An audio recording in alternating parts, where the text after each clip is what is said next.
We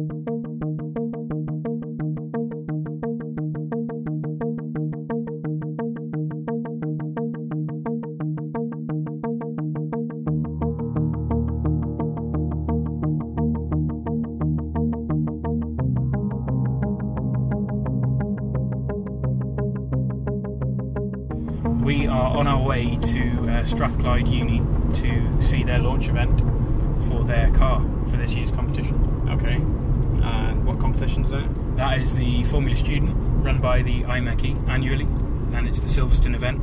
It's usually the week after the British Grand Prix and the week before the German Formula 1 Grand Prix. Okay. So they usually fit it in between, which is good because you sometimes get the some of the teams, the drivers and things turn up and drop in, which is great. And Ross Brawn used to obviously come down a lot. I expect he still will because he's patron of the competition. What was your interest in the Formula Student competition? Oh, it's fun. You get to build a car. I mean, come on. It's one of those. You may never get the chance to do anything like it again. A group of students building a racing car, design it, build it, market it, and then obviously race it. It's one of those things that you always think it would be good fun to do when you're younger, and it gives us the opportunity to actually deliver on that. And then the amount of stuff we can learn from the project itself is massive. The amount it will help with our career prospects, things like that, is major. So hopefully we'll be able to see the benefits of that. How long has the Edinburgh Napier Formula Student team been going? Not long. Officially, the current team was put together in early 2013. The first stages was gauging the interest from students, because obviously ultimately the students are going to be doing the project. Yep. So it was all about collecting names, gauging the interest, and then starting on the task of getting the university on board, which is one of those things that without the university support there's no way we can achieve our challenge, which was good. We managed to get that, and of course from there we were able to start on some design process and see what we can do. So you say that it's a student team project, so you can't have staff members, is that right? Staff can be involved. There's no real restriction in terms of whether the staff can be involved in a advisory role.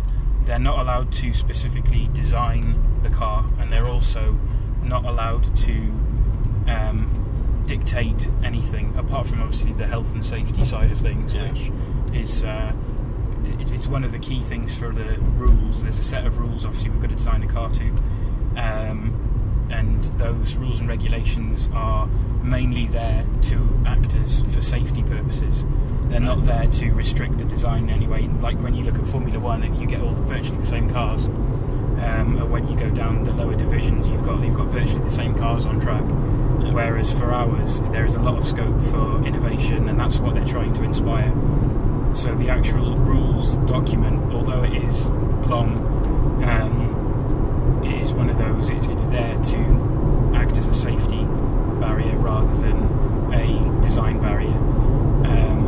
But they specify that only the students have to have the final say in what happens, and that outside organisations and people aren't able to specifically say you have to do it this way. Which again puts it on the students to be innovative and find out what works and what doesn't, which is good.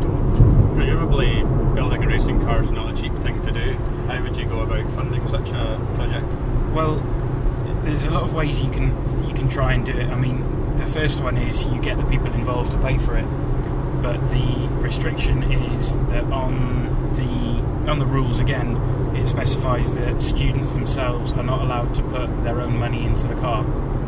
That's immediately out, and it's also a very fixed restriction, and they check your cost reports and things like that to see where you've got your funding from. So some teams are almost entirely supported by the university itself, but a lot of teams go through and try and pitch to companies and organisations for sponsorship, as you would in any proper racing team. The difference between the lower teams in the competition and the really high teams is, apart from the general backing and the facilities that they have access to, they have a huge budget. There's teams there with millions and things. You're talking full six-figure budgets, and that's one of those things that we cannot compete with at all, possibly ever. But the difference between those teams and our team starting out is that with us starting out, we have the opportunity to think everything through of how we want to set out the team and what we want to achieve.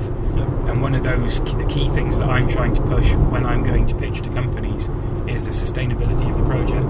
The current team at the minute, we have a great mix of students from first year through fourth year, and the brilliant part of that is that the third and fourth years are primarily the people who will be doing most of the work.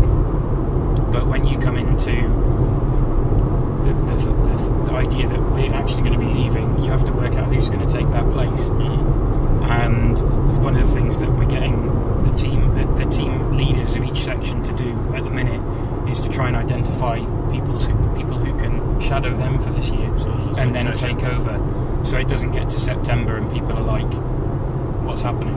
But also, if we can get the university to have a part in that, so that they can maybe, even if it's just that initial kick in the start of the term, to get everybody back in the room and started on thinking again.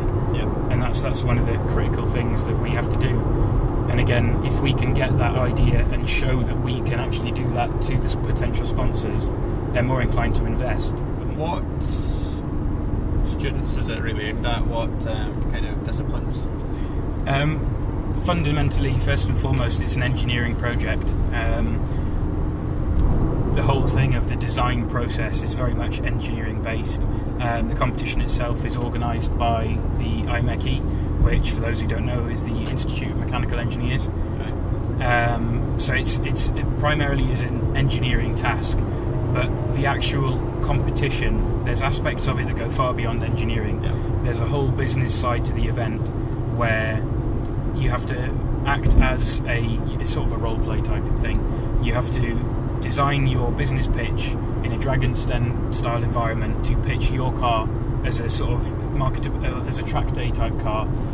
You're going up against the caterers, things like that. And the idea is that you can pitch it to those potential investors to persuade them to show that your business pitch is sound, you've thought it through. And for that, currently I'm trying to recruit some business students to the competition, which I'm told there's going to be some business students getting involved in the near future. Which, again, following a conversation recently with the head of the business school, which was really good, he's expressed his support for the competition and interest, and is going to help me identify some students who are good at what they do, who will hopefully be able to give us a hand in the business competition. We're not going to enter a car this year. It was very ambitious. When we first set out at the beginning of this last year, the initial plan was to try and get as far as we could. The fundamental goal was to establish a team of people that were willing to do the project, driven to do the project, and to start learning about what it was we were trying to do and how to tackle that challenge.